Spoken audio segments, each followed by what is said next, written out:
Spherical mirror के case में पहला रूल क्या था कि अगर ray of light principal axis के पैरेलल होगी तो वो फोकस से पास हो जाएगी। देखो मैं एक बात फिर से बता दे रहा हूँ यहाँ कि अगर कोई भी रे ऑफ लाइट और जो बात करेगा वो आगे फिर एक्सप्लेन करेगा। तो ये देखो मैंने बनाया स्फेरिकल मिरर, इसमें एक होता है सेंटर, एक होता है फोकस और एक होता है पोल। सेंटर और पोल के बिल्कुल बीचों बीच क्या होता है हमारा एफ। देखिए पी से एफ की डिस्टेंस हम क्या कहते हैं फोकल लेंथ, और पी से सी की डिस्टेंस हम क्या कहते हैं रेडियस, या रेडियस ऑफ कर्वेचर। स्फीयर का पार्ट ही ये उसकी रेडियस है। अब टोटल हमने चार यहाँ पे रूल देखे हैं। सबसे पहला रूल था कि अगर कोई रे पैरेलल आएगी प्रिंसिपल एक्सिस, जो प्रिंसिपल एक्सिस है, अगर इसके पैरेलल कोई रे आएगी ना तो रिफ्लेक्ट होने के बाद वो फोकस से पास हो जाएगी। तो समझ में आ गया। अगर कोई रे फोकस से ही पास होती हुई गई तो वो प्रिंसिपल एक्सिस के पैरेलल हो जाएगी। ये हमारा दूसरा रूल हो गया। उसके बाद तीसरा रूल क्या था कि अगर कोई रे पोल से स्ट्राइक करेगी, पोल से, तो देखो ये आ गई पोल से टकरा गई तो हम देखेंगे प्रिंसिपल एक्सिस से कितना एंगल इसने बनाया है, उतने ही एंगल से ना इधर रिफ्लेक्ट हो जाएगा। तीसरा रूल। चौथा रूल था अगर कोई भी रे ना रेडियस की डायरेक्शन में जाएगी, रेडियस कहाँ से शुरू होती है और कहाँ खत्म होती है, सेंटर से शुरू होती है और सर्कमफेरेंस पे खत्म होती है ना। तो देखो अगर यहाँ से यहाँ मतलब किसी भी डायरेक्शन में आप जाओगे तो रेडियस की डायरेक्शन है ना। तो अगर कोई भी रे अगर ना ऐसे रेडियस की डायरेक्शन में जाएगी, देखो रेडियस की डायरेक्शन ये होती है तो एक हिस्सा सेंटर पे होता है और एक हिस्सा कहाँ होता है सर्कमफेरेंस पे। तो पता है इस लाइन पे जो भी रे जाएगी वो टकरा के ना सेंटर से ही वापस जाएगी। तो देखो चाहे वो रे यहाँ से शुरू हो चाहे यहाँ से चाहे कहीं से भी शुरू हो, मान लो वो यहाँ से शुरू हुई तो देखो यहाँ टकराएगी और ये कहाँ से वापस होगी, सेंटर से ही पास होगी। जो भी रे रेडियस की डायरेक्शन में जाती है ना तो स्ट्राइक करने के बाद सेंटर से ही वापस रिफ्लेक्ट होती है। ठीक, तो चार गोल्डन रूल है, सारे क्वेश्चन बन जाएंगे। चलो बताओ कौन सा बोले तू, एफ एंड पी वाला ना। तो चलो एफ एंड पी, और कोई ट्राई किया था एफ एंड पी वाला बना था, किसी को नहीं बनाया था। अच्छा और कोई केस बना, कौन सा बन गया, पी एंड एफ बन गया था। ठीक है चलो ये वाला मैं बता देता हूँ आप लोगों को। चलो ध्यान दो यहाँ, ये है सेंटर, ये है फोकस और ये है हमारा पोल। तो एक बार हमें एफ एंड पी के बीच में यहाँ पे रख लिया।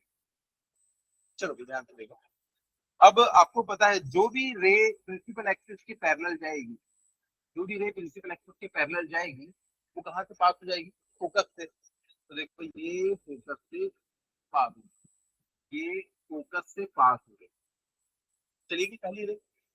दूसरी क्या बनाएंगे हम लोग, जो रेडियस की डायरेक्शन, मैंने बताया था एक बनाना है हमको पैरेलल और दूसरी बनाना है रेडियस की डायरेक्शन वाली।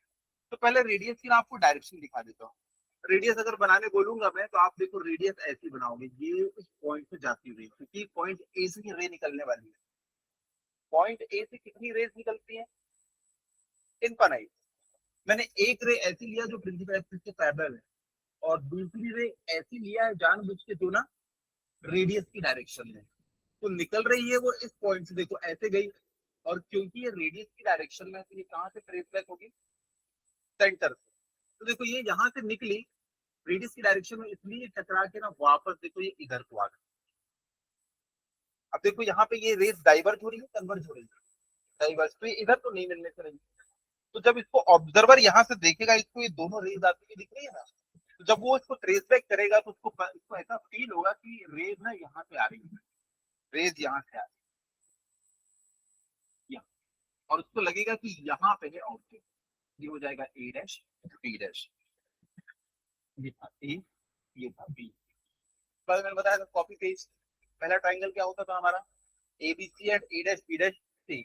यहाँ पे देखो एक ट्राइंगल हो गया ए बी सी, एक ट्राइंगल हो गया ए डैश बी डैश सी, एक ट्राइंगल हो गया ए बी सी।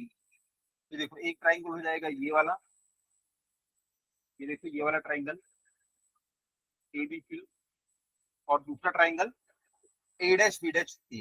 ये देखो दूसरा ट्राइंगल ये है A dash B dash C, ये हो गया हमारा दूसरा triangle A dash B dash. ये दोनों सिमिलर दिख ही रहे हैं हम लोगों को। इसका ये एंगल देखो 90, इसका भी एंगल 90। उसके बाद ये वाला एंगल तो दोनों में कॉमन है, तो दूसरा एंगल भी सेम। जब दो एंगल सेम है तो तीसरा भी क्या होगा, सही है। तो हमको तो उतना सोचना नहीं है, हमको सीधा लिख देना है। since triangle ABC and triangle A dash B dash C are similar, तो क्या लिखेंगे फिर AB upon A dash B dash perpendicular upon perpendicular is equals to base upon base. ABC का बेस, ABC का बेस कितना है? ABC का base कितना है? ये है ना बेस उसका। देखो ना ABC का बेस है कितना? BC, और उसका बेस कितना है? B dash C। आप देखना किसी भी डेरिवेशन में ये तक चेंज नहीं हो रहा है, तो ऐसा बनाया ना मैंने ये वाला सेट करके, कभी चेंज ही नहीं होगा। उसके बाद अगला ट्राइंगल हम लोग कौन सा देखेंगे? जो P से पास होता हो। ठीक है, तो देखो P से पास होने वाली पहले एक रे बना देता हूँ कि एक रे ऐसी थी जो A से निकली और कहाँ पे टकराई? जाके पोल पे। तो देखो ये A से निकली और ये रे ना जाके टकराई पोल पे। अब देखो ये जितने एंगल पे इंसिडेंट किए उतने ही एंगल पे क्या हो जाएगी? और ऑब्जर्वर को पता है वो ऐसा लगेगा कि वो यहाँ से आ रही है। कि देखो ये आई तो रे ऐसे चले गई, लेकिन ऑब्जर्वर को ऐसा लगता है कि वो जो रे है ना वो यहाँ से कहीं से आ रही है। तो जब उसने ट्रेस बैक किया, देखो रे ऐसी गई और ऐसे स्ट्राइक करके इधर आ गई, लेकिन ऑब्जर्वर को क्या लग रहा है कि ये जो रे है, जो ऑब्जर्वर होगा उसको ये रे यहाँ पीछे से कहीं आती हुई दिखाई दे रही है। ठीक है, तो अब यहाँ पे फिर से दो ट्राइंगल दिखेंगे, एक दिखेगा ए बी पी और दूसरा ए डैश बी डैश पी, हमेशा की तरह। तो देखो एक ट्राइंगल दिख रहा है ए बी पी और एक ट्राइंगल दिख रहा है A dash B dash P. दोनों सिमिलर होंगे, दोनों सिमिलर होंगे तो हम क्या लिख सकते हैं? A B upon A dash B dash is equals to, दोनों का बेस देखो, ए बी पी का बेस कितना है? बीपी, और उसका बेस कितना है? B dash P. यहाँ तक के तो हो गया होगा, यहाँ तक के तो सब में सेम। अब बस हमको क्या करना है? 1 और 2 को कंपेयर करना है। तो क्या हो जाएगा? BC upon B dash C is equals to BP upon B dash C. चलो अब BC को हम लोग क्या लिखेंगे? BC में आप लोग को दिखा रहा हूँ क्या है। BC जो है वो इतना है, देखो ये है BC, यहाँ से लेके यहाँ तक की डिस्टेंस जो है वो BC। BC क्या लिख सकते हैं इसको? BC को, और चलो जिससे पूछूंगा वो बताएंगे। ठीक है, आप बताओ BC को हम क्या लिख सकते हैं? P कॉमन होना चाहिए, तो एक बार P को B के साथ लिखो, एक बार P को C के साथ लिखो। तो क्या मैं PB माइनस PC करूँ? नहीं, ये लाना है ना आपको, तो इस बड़े में से ये छोटा माइनस करने पे आ जाएगा। मैं क्या लिखूंगा? PC माइनस PB, ये बच गया। तो हम इसको लिख सकते हैं PC माइनस PB, और नीचे में क्या है? B dash C, B dash से लेके C, इसे क्या लिखेंगे? चेयर ले आएगा। बताओ B डैश C को क्या लिखेंगे? हाँ आप बताइए। B डैश से लेके C तक क्या आपको लिखना है? और C दोनों में आना चाहिए। BC माइनस BP, तो ये कहाँ पे आ जाएगा? तो ये डिस्टेंस लिखना है भाई, दोनों में P आना चाहिए। PB dash plus PC। अरे तुमको ये डिस्टेंस लिखना है ना, ये डिस्टेंस कैसे लिखोगे? दिस प्लस दिस, इसका माइनस आएगा क्या? नहीं ना भाई, सीन देखो ना यहाँ पे क्या है, ये निकालना है आपको, ये वाली डिस्टेंस पूरी की पूरी। तो मैं लिखूंगा PB डैश प्लस PC, तो लिखा मैंने PB dash plus PC is equal to PP upon B dash C। यहाँ तक क्या हो गया? चलो वैल्यूज पुट करते हैं अब। तो पहला है PC, इसमें डायरेक्शन कौन सी पॉजिटिव होगी? ये वाली डायरेक्शन पॉजिटिव है या नेगेटिव है? पॉजिटिव, क्योंकि इस तरफ ऑब्जेक्ट है और उस तरफ मिरर है, ऑब्जेक्ट से मिरर की डायरेक्शन होती है पॉजिटिव। चलो P से तुम C मेजर कर रहे हो तो नेगेटिव होगा, क्योंकि तुम देखो P से C उल्टी डायरेक्शन में आ रहे हो, ये हो जाएगा माइनस आर, ये हो गया माइनस आर, बीच में माइनस। PD, P से लेके B की डिस्टेंस, B पे क्या रखा हुआ है? ऑब्जेक्ट, ऑब्जेक्ट की डिस्टेंस को क्या कहते हैं? Q। लेकिन क्योंकि हम इधर पे वापस उसी डायरेक्शन में आ रहे हैं तो क्या लिखेंगे? Minus Q divided by P B dash, P से लेके B dash. Pranav ji P B dash क्या लिखेंगे? क्या लिखेंगे? बी लिखेंगे, माइनस नहीं लिखेंगे, क्योंकि पी से बी डैश तुम उस डायरेक्शन में जाके मेजर कर रहे हो। पहली बात पॉजिटिव। और इस जगह पे क्या है, इमेज रखी हुई है, तो इमेज की लोकेशन को क्या कहते हैं, पी। तो यहाँ क्या हो जाएगा, पी प्लस पीसी, पी से सी अगेन क्या हो जाएगा, minus R, minus R is equals to P P, P से लेके पी की डिस्टेंस, ये डिस्टेंस क्या हो जाएगी, माइनस यू, और क्या है, बी डैश पी, ये वाली डिस्टेंस क्या हो जाएगी, पॉजिटिव, ये हो जाएगी पी। इसको सॉल्व करेंगे फिर से वही मिलेगा, U R plus B R is equals to two U B, U B R से डिवाइड कर देंगे दोनों तरफ और आ जाएगा। कहाँ गड़बड़ किए थे, मुझे ट्राइंगल मिल रहा था, ट्राइंगल के लिए तो मैंने बता दिया है हमेशा सेम ट्राइंगल मिलेगा। तो इस सारे चीजों को, सारे केसेस को ना एक बार घर जाके बना लेना, कोई बहुत डिफिकल्ट चीज नहीं है, बहुत आसान सस्ता चीज है इसमें। इसको जितना बार बनाओगे, कुछ प्रैक्टिस करोगे ना, तो दिमाग में चीजें रिटेन करने लगती है। ठीक है, चलो, तो यहाँ से हम लोगों को पूरा सॉल्व करूंगा, क्या हो जाएगा, हो जाएगा। तो चलो यहाँ से ना हमको ये मिलेगा 1/u plus 1/v is equals to 1/f। और याद रखना कि जो फोकल लेंथ होती है ये रेडियस ऑफ कर्वेचर का हाफ होती है, इसको हम लोग प्रूव भी करेंगे। ठीक है? चलो कुछ क्वेश्चंस लिखते हैं हम लोग, क्वेश्चन करते हैं सबसे ऊपर।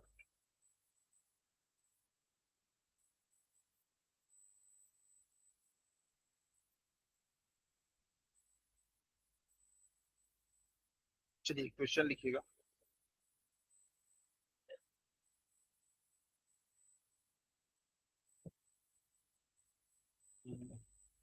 एक काम करते हैं, एक छोटा सा टॉपिक और करते हैं इसमें, तो क्वेश्चन ना क्लब हो जाता है, लेकिन इसमें ना कुछ वैरायटी नहीं बनती है।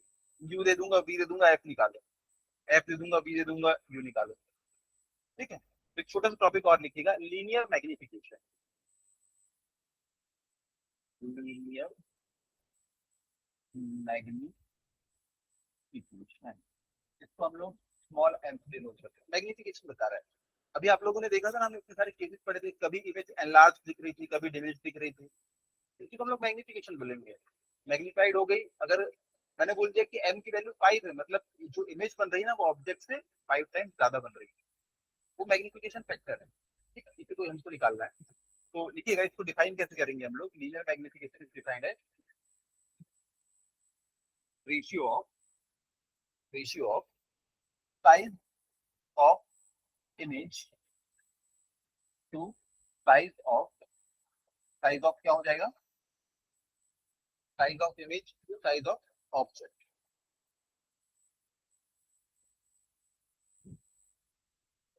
ठीक है, तो हम इसको ऐसा भी लिख देते हैं, साइज ऑफ इमेज ना तो इसको आई लिख देते हैं, और साइज ऑफ ऑब्जेक्ट इसको हम क्या लिख देते हैं, ओ।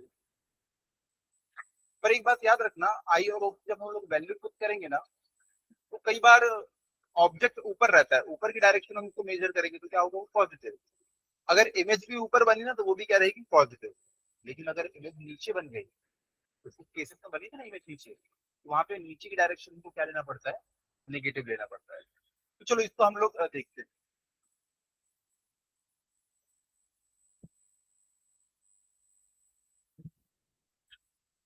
इसी के अंदर हम लोग अभी आगे बढ़ रहे हैं।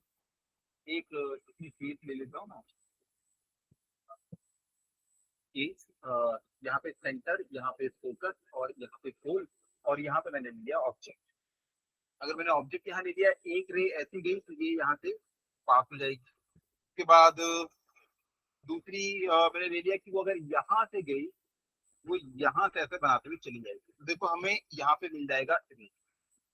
तो रेज जहाँ पे कंसल्ट करेगी, जहाँ पे क्रॉस करेगी दूसरी, तो वहीं पे हमको क्या मिल जाएगा, ये वाला पॉइंट ए, ये था ए, ये था बी, ये हो जाएगा ए डैश, और ये क्या हो जाएगा, बी डैश। ठीक है, मुझे आप ध्यान से देख के बताओ, आप लोगों को आई दिख रहा है, आई, आई क्या है, साइज ऑफ इमेज, इमेज ऊपर वाली की नीचे वाली है, नीचे वाली, तो इसको हम लोग कहेंगे आई, यहाँ से लेके यहाँ तक की आई।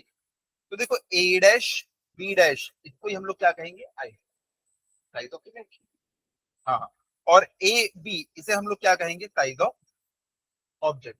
तो देखो ए से बी हम ऊपर की डायरेक्शन में मेजर कर रहे हैं, बी क्या होगा, हमेशा पॉजिटिव, और इसको हम लोग कहाँ जाके मेजर कर रहे हैं, नीचे, ये क्या होगा, निगेटिव।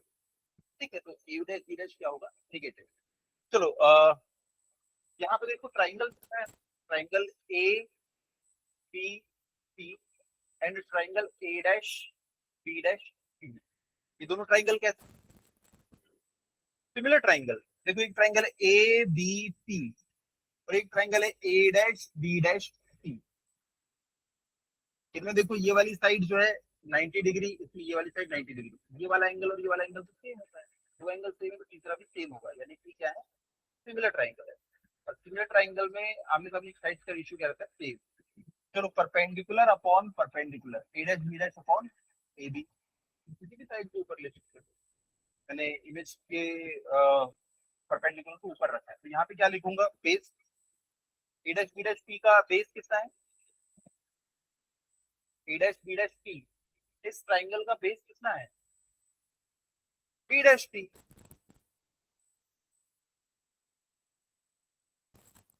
पी पी मैंने लिख दिया। अच्छा ए डैश बी डैश को तूने यहाँ पे क्या लिखा है, ए डैश बी डैश को क्या लिखा है, माइनस आई, और ए बी को ओ, तो इसकी जगह पे मैं क्या लिख सकता हूँ, माइनस आई, और ए बी की जगह पे क्या लिख सकता हूँ, O, is equal to B dash T. B dash T देखो इधर आके मेजर कर रहे हैं हम लोग, यहाँ पे क्या बन रही है, क्या बन रही है यहाँ, इमेज। तो ये वाली डिस्टेंस कितनी होगी, क्या होगी ये डिस्टेंस, बी होगी बी होगी, कोई पॉजिटिव है नेगेटिव, नेगेटिव, क्योंकि उल्टा हम लोग हमेशा पोल से मेजर करते हैं। भले लिखा बी डैश पी है लेकिन मेजर कहाँ से करेंगे हम लोग, पोल से। तो यहाँ पे इमेज है ना, तो यहाँ से यहाँ तक की जो डिस्टेंस होगी होगी वी, और क्योंकि हम उल्टी डायरेक्शन में मेजर कर रहे हैं इसलिए क्या होगी, माइनस वी। और यहाँ से यहाँ तक की जो डिस्टेंस होगी वो क्या होगी, माइनस यू, ये हो गया माइनस यू। तो यहाँ पे देखो I by O is equal to क्या हो जाएगा, minus V by, I by O is equal to क्या हो गया, माइनस वी बाई क्यू। तो अभी थोड़ी देर पहले मैंने बताया था आई बाई ओ क्या होता है, लीनियर मैग्निफिकेशन। तो यहां से मैं लिख सकता हूँ linear magnification is equal to I by O is equal to minus V by,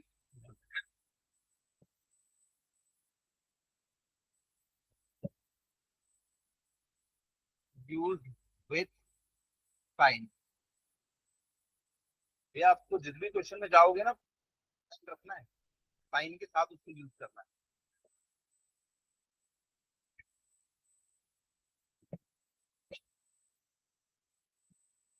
देखो भैया इसके बाद क्वेश्चन बनेंगे। तो लीनियर मैग्निफिकेशन के दो फॉर्मेट है, आई बाई ओ या माइनस वी बाई यू। याद रखना जिसमें भी मैग्निफिकेशन हमको माइनस में मिल रहा है, इसका मतलब वहां पे इमेज हमेशा कैसी बनेगी, रियल इमेज। रियल इमेज ही उल्टी होती है ना। और अगर आपको मैग्निफिकेशन मिल गया पॉजिटिव, इसका मतलब वर्चुअल इमेज मिलने वाली, ठीक है। तो एम की वैल्यू देखो कितना हो गया, माइनस वी बाई बी, इसको नोट कर लिए थे, M equals to I by O यहाँ तक के बाद ये वाला डायग्राम आप लोग बना सकते हो। ऑब्जेक्ट अगर सी के पहले रखा हुआ है, एक बार खुद से बनाने की कोशिश करो डायग्राम में, कि ऑब्जेक्ट जो है ना सी के भी पहले रखा हुआ है। जिसको नहीं बनेगा बनाते मुझे बताना, मैं आके बताऊंगा।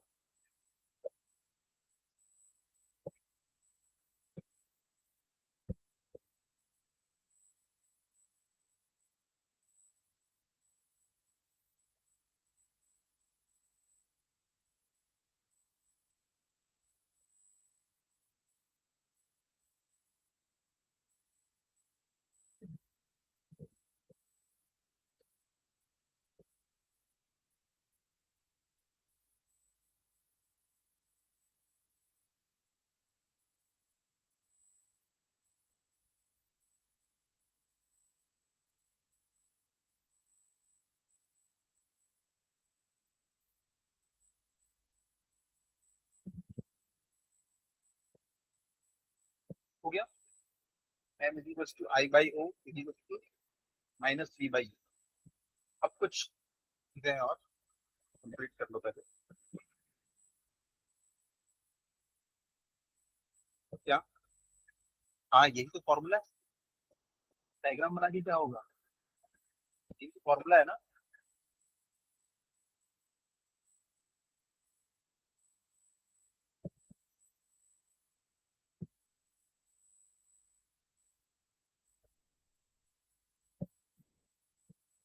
चलो हो गया। इसके बाद देखो एम की वैल्यू।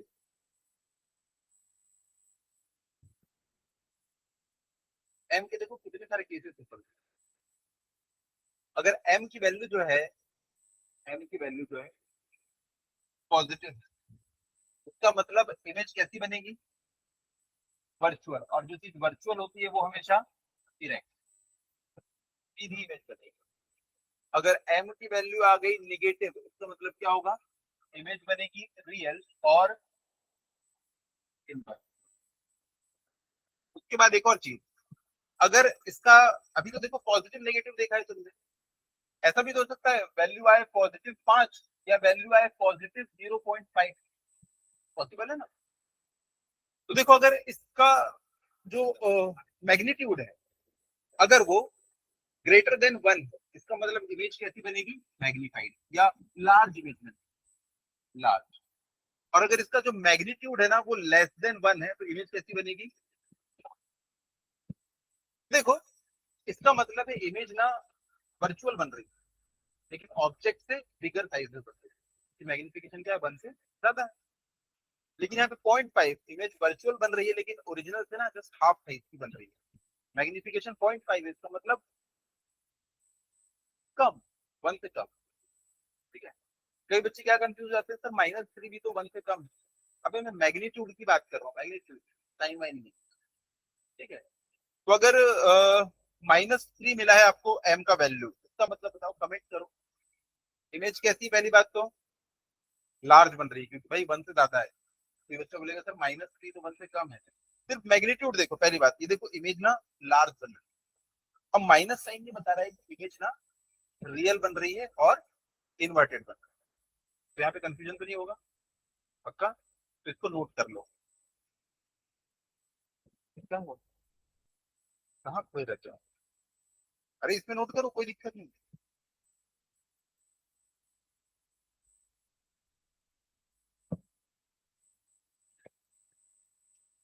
चलो भाई क्वेश्चन लिखेंगे।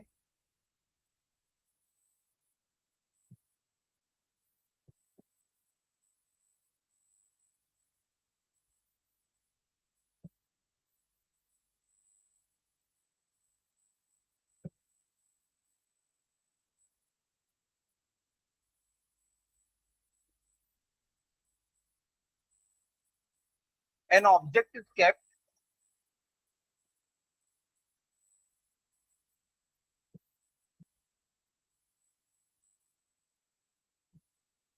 An object is kept in front of a concave mirror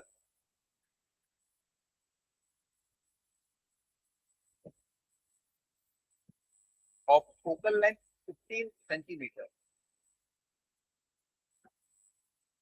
An object is kept in front of a concave mirror of focal length 15 centimeter, 15 centimeter. Full stop. The image formed is real. क्योंकि concave mirror ना दोनों image बना सकता है, real भी और virtual भी। The image formed is real and 3 times the size of object. 3 times the size of object. Calculate the distance of object from mirror. मतलब क्या पूछ रहा है? ऑब्जेक्ट, ऑब्जेक्ट की डिस्टेंस यू पूछ रहा है। Calculate the distance of object from mirror. चलिए बनाए।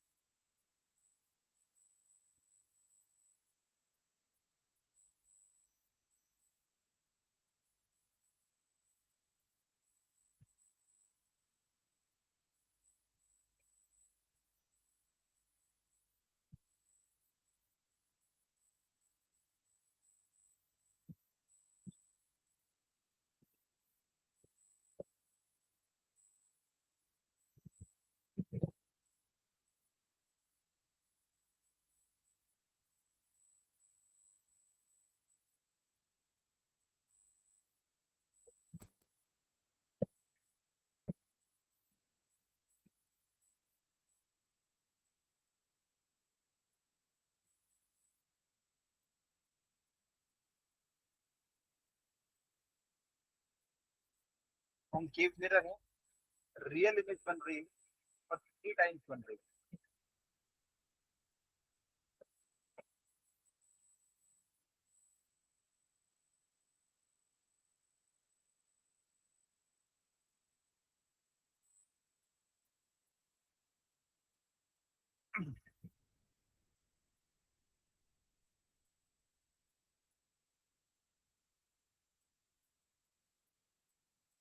फाइव सेंटीमीटर और 20।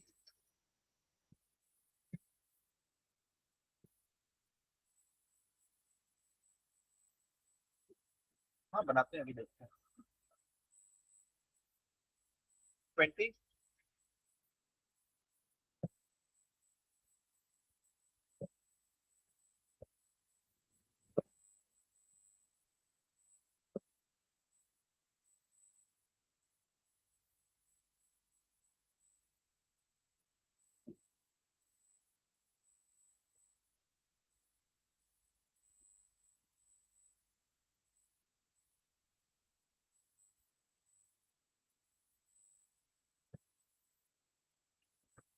चलो भाई देखो, मिरर है हमारा कॉन्केव, कॉन्केव मिरर है और इमेज बन रही है रियल, और क्वेश्चन में दिया हुआ है m is equals to 3, 3 times बन रही है ना। अब यहाँ पे देखो एक क्या कॉन्ट्रडिक्शन हो गया, m इज इक्वल्स टू मैंने पॉजिटिव 3 लिखा है, पॉजिटिव को मतलब क्या होता है, इमेज कैसी बन रही है, वर्चुअल, लेकिन इसने क्या बोला, इमेज कैसी है, रियल है, उसने बोल दिया ना 3 गुना बन रही है। तो m इज इक्वल्स टू हम लोग क्या लिखेंगे, -3। ये माइनस हमको खुद से लगाना होगा, क्योंकि हमको पता है कि अगर इमेज रियल बन रही है तो पक्का मैग्निफिकेशन नेगेटिव, ठीक है। इसलिए उसमें लिखा है ना आपने, m की वैल्यू अगर पॉजिटिव हो गई ना तो इमेज कैसी बन जाएगी, वर्चुअल, बट बोला उसने रियल, तो m इज इक्वल टू -3। लेकिन आप एक और चीज जानते हैं कि m इज इक्वल टू क्या होता है, -v/u।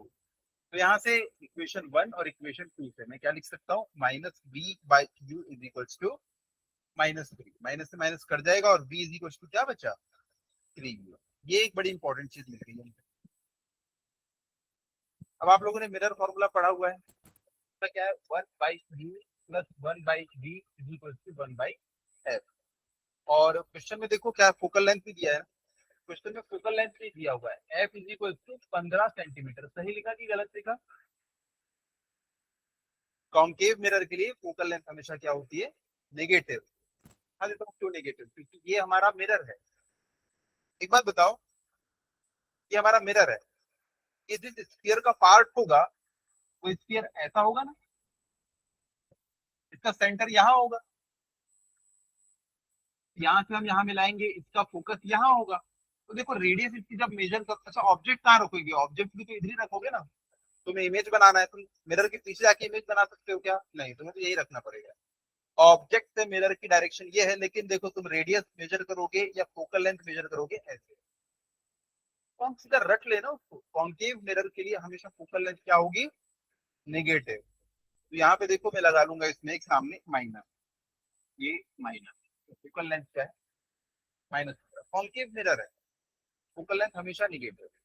मैंने आपको बताया था कि अगर आपको कभी मिरर पहचानने बोलेगा तो आपको क्या निकालना है, सीधे फोकल लेंथ, पॉजिटिव आ गई तो वो कॉन्वेक्स है और निगेटिव आ गई तो वो कॉन्केव है। चलो यहाँ पे वैल्यूज पुट करते हैं हम लोग, 1/u प्लस 1/3u, क्योंकि v की वैल्यू किसकी इक्वल है, 3u, इज इक्वल टू 1/, -15। तो 1/, अब इससे u की वैल्यू निकाल सकते हैं कितनी, -20 आ रही।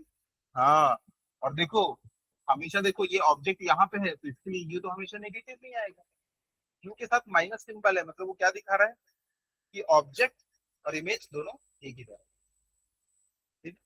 तो इसके लिए सॉल्व करोगे आप लोग, इसको सॉल्व करना तो u इज इक्वल टू आएगा -20 centimetre.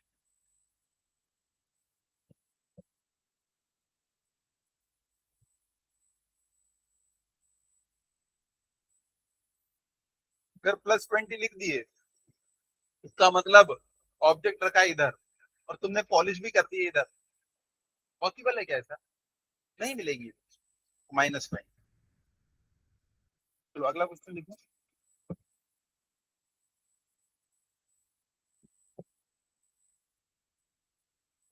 A 4.5 centimeter needle, a 4.5 centimeter needle is placed 12 centimeter away. A 4.5 centimeter needle, यानी आपको ऑब्जेक्ट का साइज दे दिया, is placed 12 centimeter away from a convex mirror. Convex mirror सुनते ही क्या ख्याल आया दिमाग में? इसकी फोकल लेंथ पॉजिटिव होगी।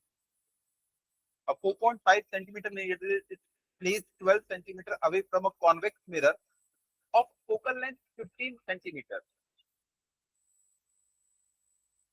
Give the location of image and magnification. And magnification. Full stop. Describe what happens if the needle is moved. Describe what happens if the needle is moved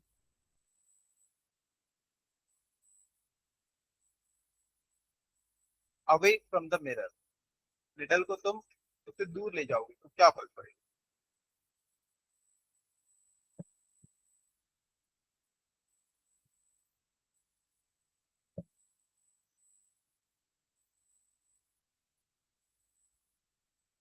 चलो पहले तो कॉन्वेक्स मिरर के साथ इसका diagram बनाने की कोशिश करते हैं।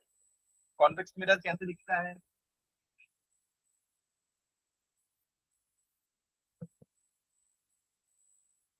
यहाँ पे देखो मैंने पॉलिश कर दी इधर अंदर, बन गया कॉन्वेक्स मिरर।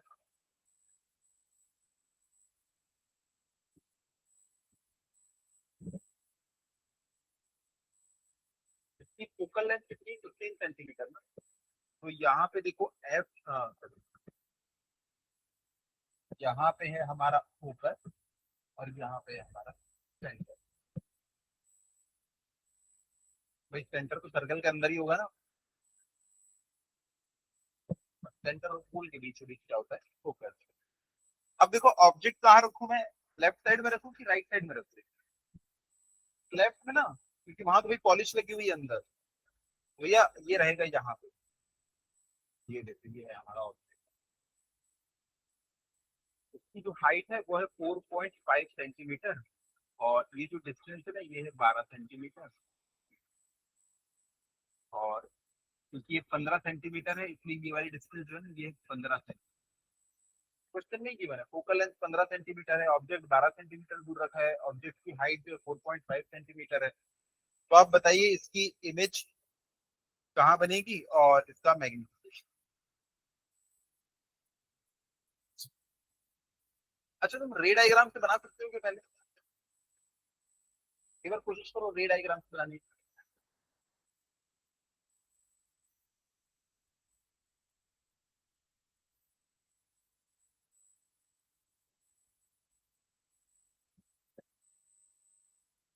-60 एक्चुअली माइनस में आ रही है, तो मतलब कॉन्वेक्स मिरर रियल इमेज बनाने लगा।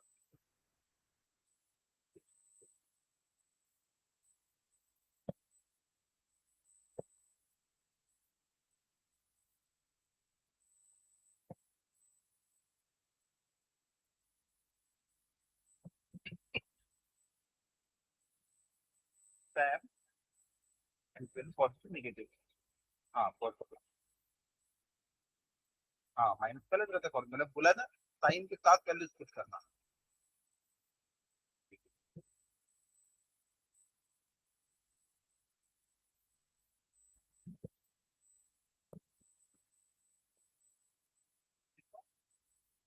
हाँ यू नेगेटिव होगा।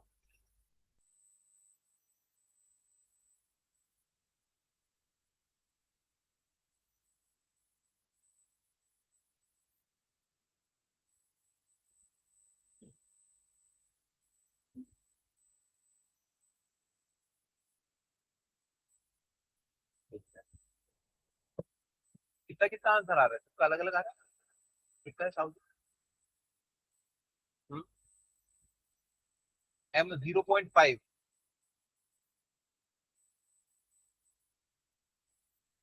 इमेज की डिस्टेंस 10 सेंटीमीटर।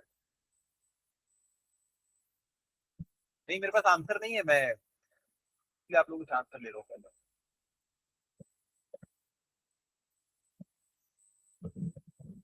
तीन क्वेश्चन और है, जल्दी जल्दी बनाओ।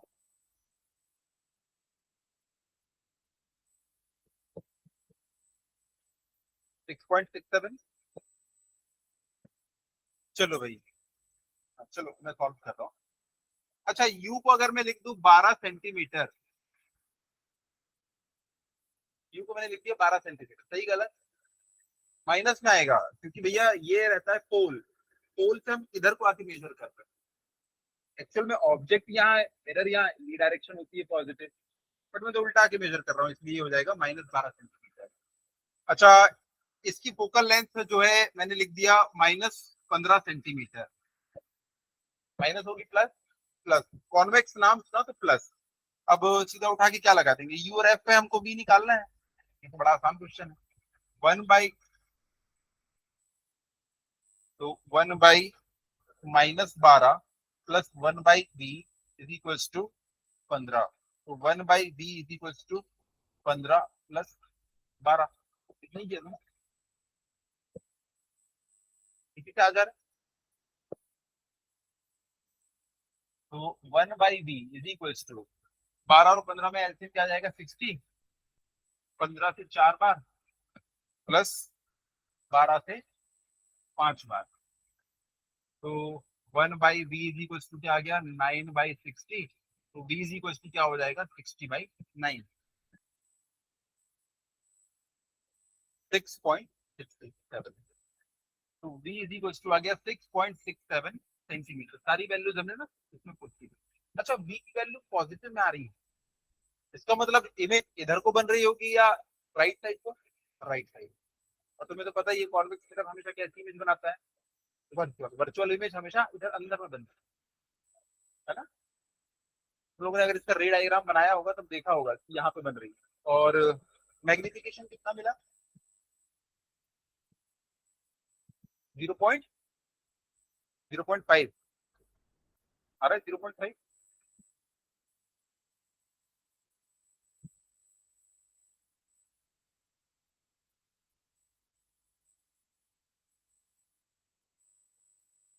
एग्जैक्ट 0.5 है कि ऊपर नीचे कुछ अप्रॉक्स? समझ में आया ना कैसे कर रहे हैं, मेन वो है साइन वाइन कैसे रख रहे हैं हम लोग। चलो अगला क्वेश्चन।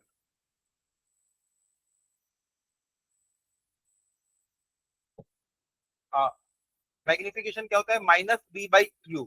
तो माइनस साइन को तो रख नहीं, बी हमारा पॉजिटिव में आया है और यू किसमें है, नेगेटिव में है। ना साइन के साथ हमेशा पुट करना, तो इसमें फंसे तो नहीं ना भाई। एम इज इक्वल टू होता है -b/u। तो M is equal to minus, तो वैसे ही रखना, बी आया है हमारा 6.6, तो लिख लेते हैं 20/3 भी तो लिख सकते हैं, है ना। Is equal to 20/3। 20/3 ऊपर में लिख लिया मैंने 20/3 और नीचे में लिख लिया -12। तो यहाँ प्लस टू हो जाएगा, माइनस से माइनस पहले तो कट जाएगा और यहाँ से आ जाएगा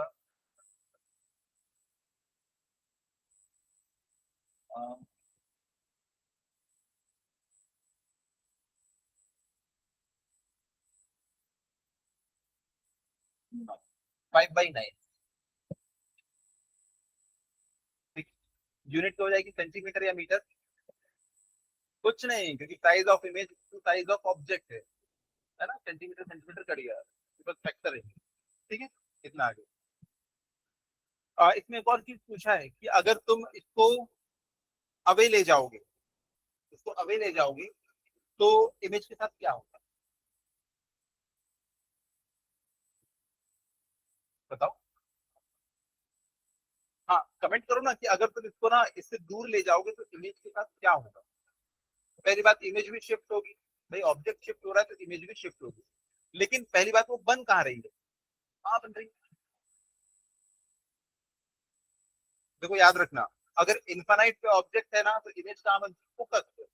और अगर वो नहीं है ना तो वो बनती है इधर। तो भैया तुम अगर इसको जैसे से दूर ले जाओगे तो वो पता है फोकस की तरफ जाना शुरू कर देगा, क्योंकि ऑब्जेक्ट इन्फानाइट पहुंच गया तो ये फोकस पे पहुंच जाता है। तो अगर तुम इसको दूर ले जाओगे तो ये फोकस की तरफ शिफ्ट होगा।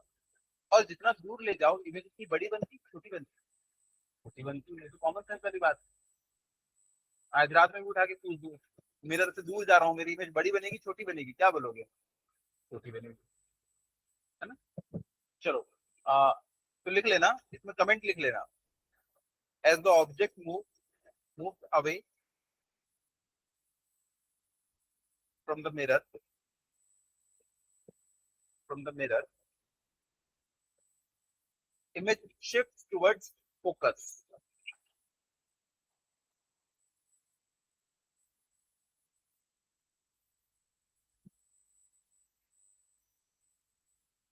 towards focus and and reduces in size, छोटी होती जाएगी। चलो अगला क्वेश्चन है।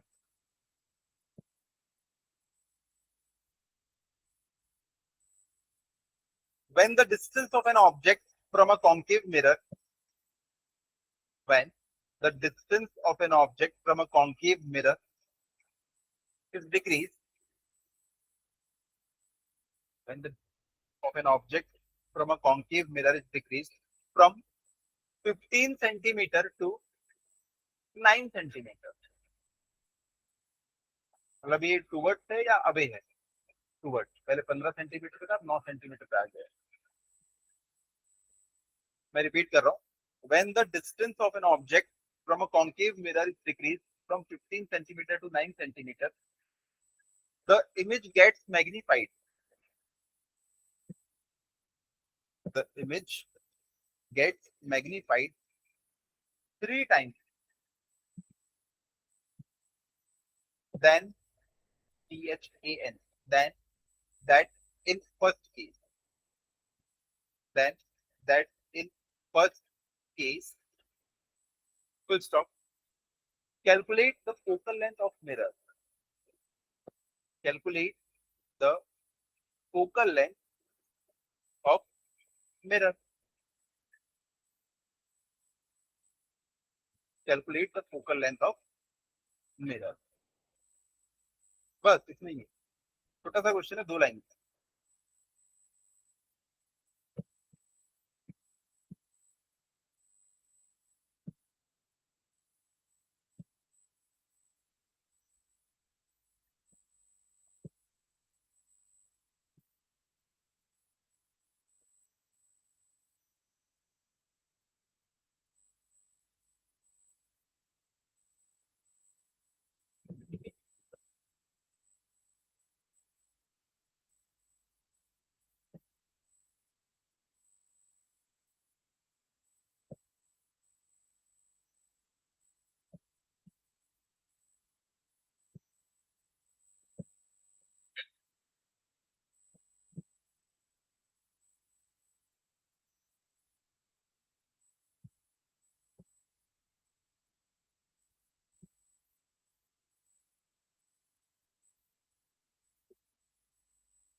हाँ क्या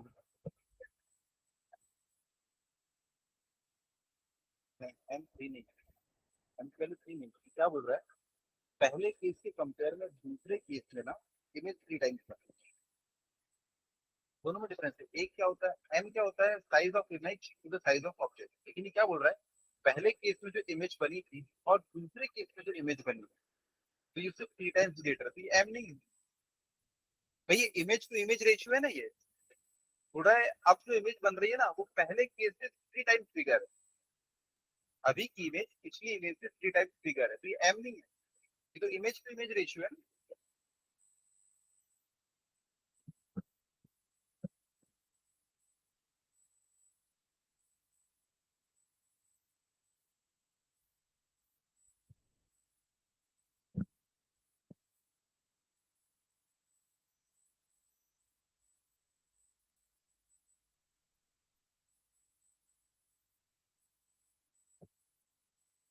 ऐसा क्वेश्चन अभी तक के एग्जाम में पूछा नहीं है, बट मैं करवा रहा हूँ भाई, अब इतना कोई भरोसा नहीं, कुछ भी पूछ सकता है ना। अच्छा, इस क्वेश्चन में देखो एक चीज कि आपसे ना ये मैग्निफिकेशन के बारे में डिस्कस कर रहा है, ये फोकल लेंथ पूछ रहा है, और हमें ना यू के बारे में इंफॉर्मेशन दे रखा है ना, ये चीज नोटिस कर रहे हो। लेकिन रिलेशन किनके बीच में है? M, U and V. यहाँ पे देखो एम, एफ और यू के बीच की बात चल रही है। जो स्मार्ट बच्चे हैं ना, वो क्या करते हैं, पहले से ना इनके बीच का रिलेशन निकाल के रखते हैं, है ना। इनके बीच का जो रिलेशन होता है वो क्या होता है, M is equal to F upon F minus. इसको हम लोग पहले रख लेते हैं, देख लेते हैं कैसे आया, और फिर बाद में क्या करेंगे, रख लेते। जब भी मान लो क्वेश्चन, मान लो कॉम्पिटिटिव एग्जाम में आ गया, तो भाई क्या करोगे, नॉर्मल जिंदगी में हम क्या करेंगे, पहले एम, यू और वी के हेल्प में वी निकालेंगे, उसके बाद फिर वो हम लोग लगाएंगे कौन सा, मिरर फॉर्मूला। वी और यू है तो उससे हम एफ निकालेंगे। लेकिन ये हो गई क्या, मिनटोजी, इसमें हम लोग सीधा एफ निकाल। देखो एक तरीका है, इसमें एम, यू और वी है ना, उससे वी निकालो, उसके बाद फिर क्या करो, one by U plus one by V one by F से एफ की वैल्यू निकालो। क्यों इतना लंबा चौड़ा करना, सीधा हम लोग डायरेक्ट ये वाला रिलेशन का हम लोग इस्तेमाल करेंगे। देखो, तुम लोगों को तो पता है one by U plus one by V is equal to क्या होता है, वन बाई एफ। यहाँ से मैं क्या लिख सकता हूँ, one by V is equal to one by F minus one by U. यहाँ से देखो मैं क्या लिख सकता हूँ, one by V is equal to U minus F upon U है। तो यहाँ से v इज इक्वल टू क्या लिख सकता हूँ, ओ अपॉन, कितना लिख सकते हैं v को। अब एक बात बताओ, m इज इक्वल टू क्या होता है, माइनस v बाई यू। तो m is equal to, minus को तो बाहर रहने देते हैं, और देखो जो वो है, v की जगह में पहले लिख दिया क्या, ये, और इसको डिवाइड करना है किससे, u, u से u मर गया, और ये माइनस क्या करेगा, नीचे का चेंज कर देगा, तो m इज इक्वल टू क्या हो जाएगा, f अपॉन f माइनस। तो ये फॉर्मूला कैसे आया ये उतना इंपॉर्टेंट नहीं है, फॉर्मूला याद करना इंपॉर्टेंट है। और आप लोग चाहो तो एम, एफ और बी के बीच में भी रिलेशन निकाल सकते सेम मेथड से। तो इसको ना नोट वोट मत करो, क्योंकि फॉर्मूला याद रखो कि एम, यू और एफ के बीच में रिलेशन होता है।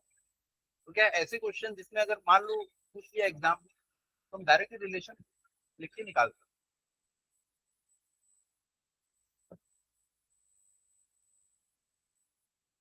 कॉपी क्यों नहीं लाया आज, याद नहीं कर याद कर।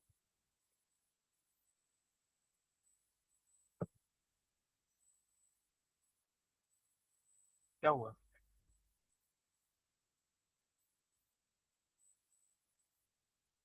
तो समझ गए नहीं रिलेशन। और कब लगाना है इसको, जब एम, एफ और यू की बात हो रही है, तो इनके बीच का रिलेशन क्वेश्चन में देख लो। मैग्निफिकेशन के बारे में बात हो रही है, फोकल लेंथ पूछा है, और ऑब्जेक्ट की डिस्टेंस दे रहा है, मतलब इन तीनों के बारे में बात करो, तो हम इस फॉर्मूले का यूज कर सकते हैं। शुरू में देखो, M is equal to F.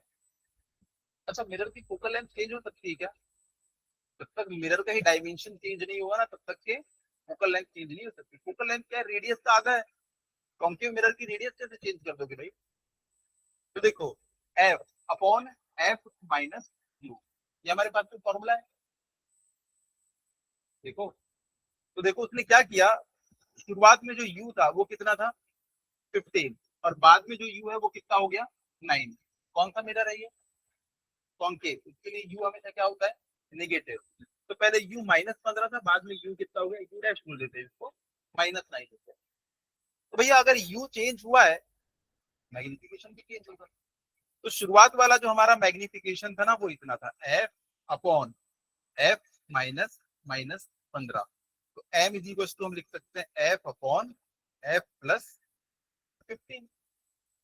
भाई मैग्निफिकेशन का आपको फॉर्मूला पता है, f अपॉन f माइनस यू, और आपको पता है स्टार्टिंग में u कितना था, -60, तो रखा एक, ही हमको मिल गया। थोड़ी देर बाद पता है मैंने ऑब्जेक्ट को शिफ्ट कर दिया कहा, 9 सेंटीमीटर पे। तो अब नया मैग्निफिकेशन मिलेगा, कितना मिलेगा, f अपॉन f माइनस यू डैश। भाई u को चेंज करोगे f चेंज हो जाएगा, सॉरी एम चेंज हो जाएगा, तो M dash is equal to F upon F minus minus 9। तो ये मिल गया एफ अपॉन एफ प्लस 9। अब देखो उसने एक स्टेटमेंट दिया है कि जो नया वाला जो इमेज है ना, नया मैग्निफिकेशन वो पुराने से 3 गुना ज्यादा है, यानी M dash is 3 times then F. नया मैग्निफिकेशन जो है ना पुराने से 3 गुना ज्यादा है, यानी कि ये जो एम डैश है ना, ये 3 टाइम्स एम। एम डैश की जगह पे रख दो एफ अपॉन एफ प्लस 9, और उसकी जगह पे रख दो ये क्या, एफ प्लस 15। एफ से एफ पर का कट जाएगा और यहाँ से आप एफ की वैल्यू निकाल सकते हो।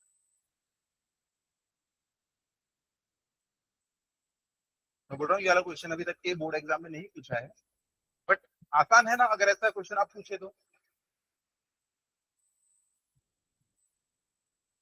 नहीं, ये अगर जितनी रिलेशन पता है और इस क्वेश्चन को 2 बार सॉल्व कर लेना, 2 लाइन का क्वेश्चन है। थोड़ा सा बोर्ड एग्जाम से एक स्टेप ऊपर तैयारी करना पड़ेगा ना, तो बोर्ड एग्जाम में बनेगा।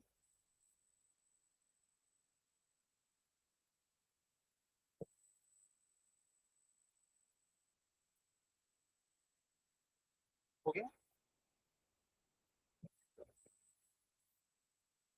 चलो बताया फोकल लेंथ,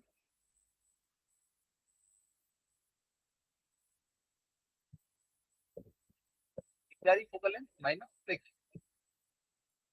तो यहाँ से बच्चों ने बताया कि फोकल लेंथ आ रही है -6 सेंटीमीटर, माइनस में आ रही है। मिरर कौन सा था, कॉन्केव, तो देखो अपने आप माइनस में आ गया। अगर माइनस में नहीं आता तो हाँ, तो फिर हमने कुछ गड़बड़ की। लेकिन मान लो अब एग्जाम में अब उतना टाइम तो मिलेगा नहीं, क्या करना कि साइन चेंज कर देना। हो सकता है कि आंसर जो है ना मैग्नीट्यूड सेम हो, हमने प्लस माइनस में गड़बड़ी कर दी। भाई अगर कॉन्केव है तो फोकल लेंथ उसकी नेगेटिव आएगी। मान लो किसी की 4 भी आ जाती है, भाई मैग्नीट्यूड गलत है बट माइनस का साइन तो लगा, तो हो सकता है कि आंसर 4 ही हो। हमें तो आंसर नहीं पता ना, कॉन्केव है फोकल लेंथ नेगेटिव। चलो अगला क्वेश्चन लिखेंगे।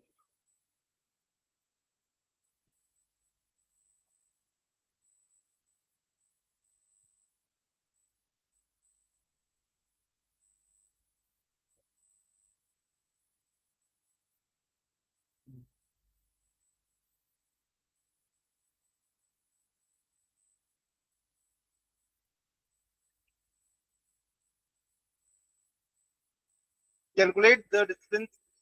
इस क्वेश्चन का ये पार्ट ए है ना, 2 पार्ट इस क्वेश्चन में है। देखिएगा क्वेश्चन में ए करके लिखिएगा, calculate the distance of an object of height h। Calculate the distance of an object of height h। Object की डिस्टेंस निकालना है या आप क्यों निकलवाना चाह रहे हैं। Calculate the distance of an object of height h from a concave mirror. Concave mirror है क्या, मुझे क्या लगा, पहला ख्याल क्या आता है दिमाग में, फोकल लेंथ क्या होगी इसकी नेट, सबसे पहली मिस्टेक यही हो जाती है, इसलिए शुरुआत में इसको ध्यान रखना। From a concave mirror of radius of curvature 20 centimetre.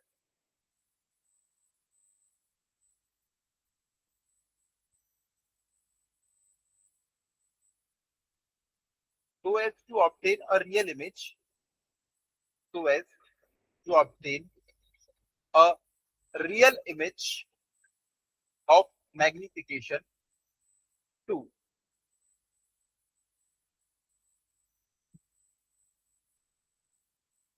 तो आयुष जी बताइए इसका m का वैल्यू कितना है, माइनस। मैंने बोला 2, उन्होंने लेकिन क्या जवाब दिया, -2। क्यों, क्योंकि इमेज कैसी बन रही है, रियल। भैया रियल इमेज बनेगी तो हमेशा उल्टी इमेज बनेगी, नेगेटिव आएगा मैग्निफिकेशन। Magnification 2, full stop. इसी में लिखना find the location of image also. You भी निकालना, वी भी निकालना। अब पार्ट बी है,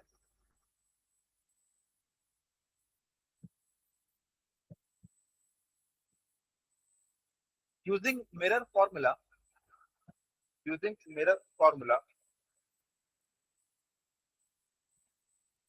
explain why, explain why does a convex mirror always produce a virtual image, a virtual image.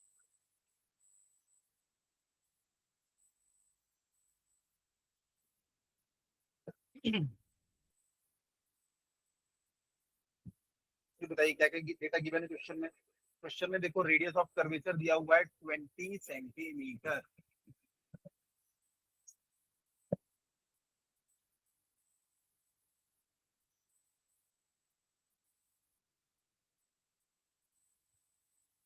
तो आप बताओ फोकल लेंथ कितनी हो जाएगी, अगर रेडियस 10 है तो फोकल लेंथ कितनी हो जाएगी, जल्दी है तो -10, क्योंकि मिरर जो है ना हमारा कॉन्केव मिरर, फोकल लेंथ ना रेडियस की हाफ होती है, 10 होगी, लेकिन क्योंकि कॉन्केव मिरर इसलिए क्या हो जाएगी माइनस। उसके बाद मैग्निफिकेशन भी इसमें दे रखा है कितना -3, माइनस इसलिए क्योंकि रियल इमेज बन रही है। छोटी छोटी चीजें हमको ध्यान रखना पड़ता है, बस क्वेश्चन बन जाता है। अच्छा मुझे बताओ एम का फॉर्मूला क्या है, M is equal to -v/u। तो यहाँ से हम लिख सकते हैं -v/u इज इक्वल टू -2। तो यहाँ से v इज इक्वल टू क्या आ गया 2u।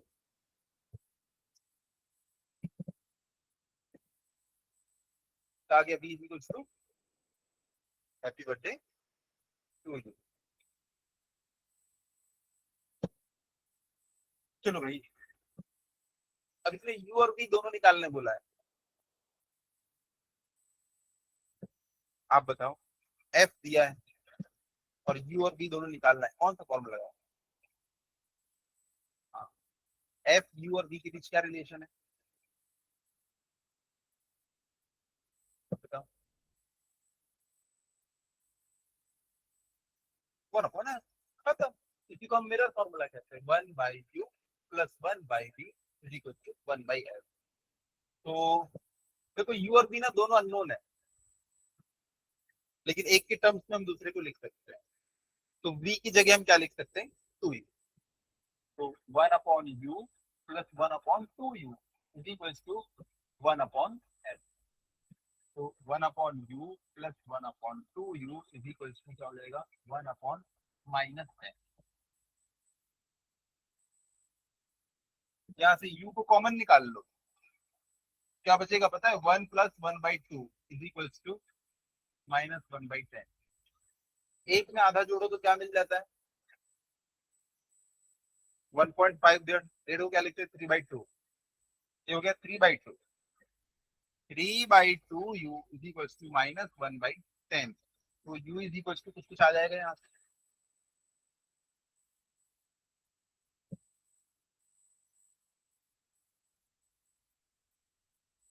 u is equal to कितना आ गया -15।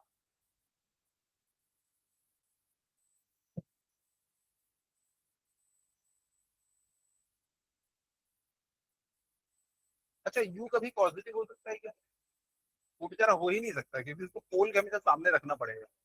पोल से मेजर करोगे तो हमेशा क्या आएगा माइनस ही आएगा। तो u आ गया -15।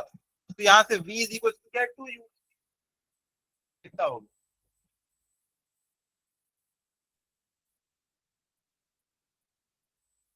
कितना हो गया -30 की +30। तो भाई साइन के साथ में रखना है और आंसर देना है।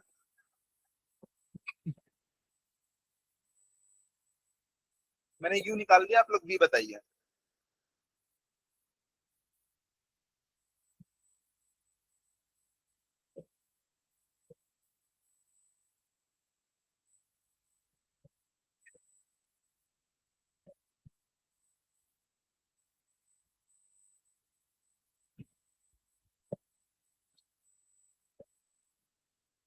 कितना है -15।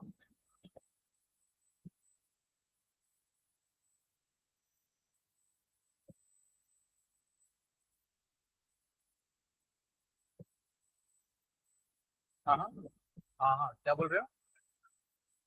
हाँ बिल्कुल सही। देखो ऑब्जेक्ट कहाँ रखा है हमारा, 15 सेंटीमीटर। फोकल कितना है, 10। रेडियस कितनी है, 20। मतलब पी और एफ के बीच रखा हुआ है। पी और एफ के बीच हमेशा क्या बनता है, रियल इमेज। मैं फिर से बता देता हूँ। देखो रेडियस जो है ना, रेडियस, देखो रेडियस दे रखी है 20 सेंटीमीटर, और यहाँ पे होता है सेंटर। भाई रेडियस की क्या होगा, सेंटर। और फोकल लेंथ क्या हो जाएगी इसकी, जस्ट हाफ, यानी कि ये 10 सेंटीमीटर। और तुमने अभी अभी निकाला कि ऑब्जेक्ट कहाँ रखा हुआ है, 15 सेंटीमीटर। यहाँ पे देखो ऑब्जेक्ट रखा हुआ है। तो हमेशा कैसी इमेज बनती है, रियल इमेज बनती है। और ज्यादा तो यहाँ दिमाग ही नहीं लगाना है। यहाँ पे उठा के रखो ना इसको, और कोई माइनस दिख रहा है क्या पहले, नहीं। तो वी की वैल्यू कितनी आ जाएगी, -30। और यहाँ से भी तुम उसको डिपेंड कर सकते हो, क्योंकि सर फोकस के जब जब इधर रहेगा ना तब तब रियल इमेज बनेगी। हाँ, आपका नाम क्या है, आपका नाम अर्जुन। हाँ, तो अर्जुन जी ने जैसा बताया कि सर वो तो पहले से दिख रहा है कि सर वो 15 सेंटीमीटर पे फोकस से दूर है। भाई ये हमारी डेडलाइन है, इसके इधर गया ना तो इमेज बन जाती है कैसे पढ़ती है। और इतना दिमाग नहीं लगाना है तो सीधा वैल्यू भी पुट कर सकते हो। तो वी इज इक्वल्स टू कितना मिल जाएगा, -30। V is equals to -30। Part B क्या है इसका,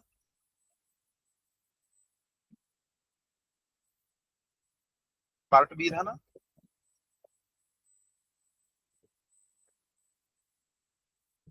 क्या है part B. Using mirror formula, explain why does a convex mirror always produce a virtual image। इसमें बोला यूजिंग मिरर फॉर्मूला, तो हम यूजिंग मिरर फॉर्मूला 1/u+1/v=1/f। ठीक है, देखो वर्चुअल इमेज बनेगी, ये बोल रहे हैं ना वर्चुअल इमेज, तो वर्चुअल इमेज बताओ। जैसे कि ये हमारा कॉन्वेक्स मिरर, हमारा ऑब्जेक्ट इधर रहता है, वर्चुअल इमेज हमेशा कहाँ बनती है, मिरर के अंदर। मतलब ना इधर को बनती है हमेशा, तभी तो वर्चुअल है। तुम्हें मिरर में वर्चुअल इमेज दिखती है कि रियल इमेज, वर्चुअल इमेज। कभी मिरर के साइड से आके देखना, पीछे कोई नहीं खड़ा रहता, वो वर्चुअल इमेज है, वहां कुछ भी नहीं है। तो भैया हमेशा इमेज ना हमको इधर को मिलती है। तो एक बात बताओ, ये हमारा पोल है, इस डिस्टेंस को हम लोग क्या कहते हैं, यू। और ये हमेशा कैसी आएगी, निगेटिव, क्योंकि ऑब्जेक्ट है, मिरर है, ये डायरेक्शन क्या है, पॉजिटिव। लेकिन देखो ये वाली डायरेक्शन में जाओगे तो हमको मिलेगा वी, और वी हमेशा क्या मिलेगा, पॉजिटिव। भैया कॉन्वेक्स मिरर में ना वी की वैल्यू हमेशा पॉजिटिव है। क्यों, यहाँ से देख लो, 1/v इज इक्वल टू क्या होगा, 1/f-1/u। और u हमेशा कैसा मिलना है, नेगेटिव। तो यहाँ पे जब तुम नेगेटिव वैल्यू पुट करोगे, और कॉन्वेक्स लेंस के लिए फोकल लेंथ तो हमेशा पॉजिटिव होती है, ये भी पॉजिटिव, पॉजिटिव में पॉजिटिव जोड़ा तो क्या मिला, पॉजिटिव, डबल पॉजिटिव पॉजिटिव। और v पॉजिटिव है, इसका मतलब वो क्या बन रहा है, हमेशा पोल के दूसरी तरफ बन रहा है।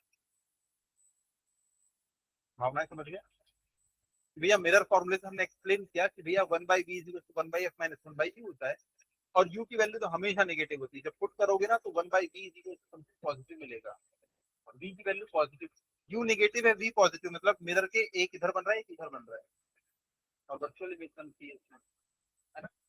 तो लिख लीजिएगा इसको, मिरर फॉर्मूला 1/u+1/v=1/f, और 1/v=1/f-1/u।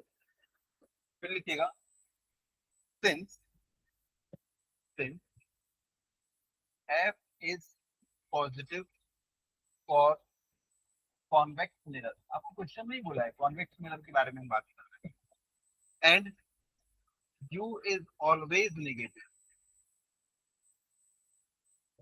तो हम लोग लिख सकते हैं 1/v=1, ये तो पॉजिटिव होता है, माइनस ये हमेशा निगेटिव होता है। ये देखो ये हमेशा पॉजिटिव, ये नेगेटिव, तो 1/v=1/f+1/u। therefore v is always positive। u है नेगेटिव और v है पॉजिटिव, मतलब एक इधर बन रहा है, एक उधर बन रहा है, तो मतलब हमेशा इमेज कैसी बनेगी,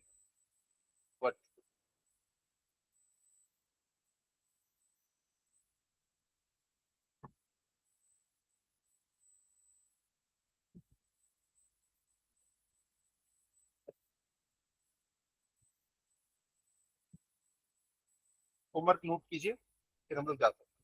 ठीक है,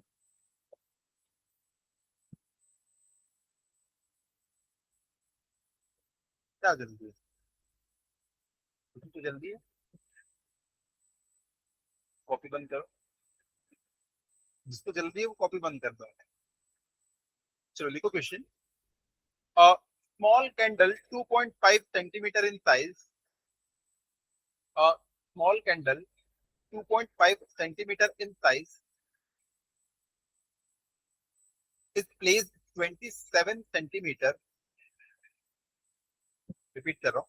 A small candle 2.5 centimeter in size is placed 27 centimeter in front of a concave mirror. Concave mirror. Bracket में लिख लेना R is equals to 36 centimeter. Capital R is equals to 36 centimeter. Bracket close. Full stop. At what distance from the mirror? At what distance from the mirror should a screen should a screen be placed? Screen पे image बनती है, मतलब वो कौन सी image है? Real image, जिसको आप actual में स्क्रीन पे ला सकते हैं। ठीक है, तो रियल इमेज बनेगी यहाँ। मैं रिपीट कर रहा हूँ, at what distance from the mirror should a screen be placed. कुल मिला के ना ये बोलना चाह रहा है, आप वी की वैल्यू निकलवाना चाह रहा है कि कहाँ पे हम स्क्रीन को प्लेस करें कि हमें अच्छी इमेज मिले। भैया जहाँ पे वी होगा, मतलब जहाँ इमेज मिल रही है वहीं पे स्क्रीन को प्लेस कीजिए। At what distance from the mirror should a screen be placed in order to receive a sharp image? In order to receive a sharp image. Question mark. Describe the nature and size of image. Describe the nature and size of image. Full stop. If candle is moved closer to the mirror,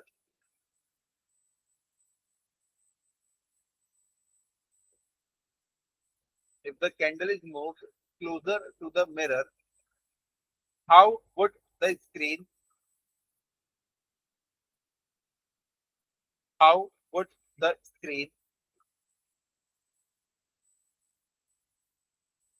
be moved?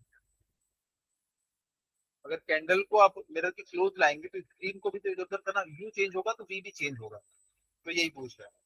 ठीक है, तो इस question को आप लोग बना के लाइएगा, और अगली क्लास जितने भी बजे होगी ना, मैं उसके 15-20 मिनट पहले यहाँ पहुंच जाऊँ। फॉर एग्जाम्पल मान लो 6 बजे से है, मैं ना 5:30 अराउंड आ जाऊंगा। जो भी क्लास का टाइम होगा ना उससे पहले आ जाऊंगा मैं। और आप लोगों को जो भी डाउट है वो आप उस समय आके पूछ सकते हैं। ठीक है, तो जो भी टाइमिंग होगा, आप सैटरडे क्लास होगी, अगर 5 बजे है तो मैं कितने बजे आ जाऊंगा? 4:30 बजे, आधे घंटे पहले आ जाऊंगा। आप लोग डाउट लेके आ सकते हैं।